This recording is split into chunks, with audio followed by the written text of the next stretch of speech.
morning. Kunyari nasa abroad. Walang nagre-relieve. Lahat kami bababa.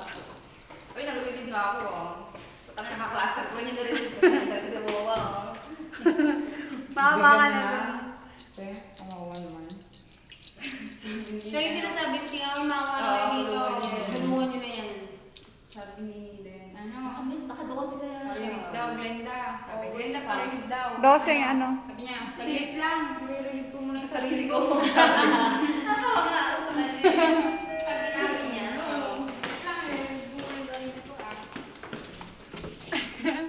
Ewan ko ba kung ano iniisip nun?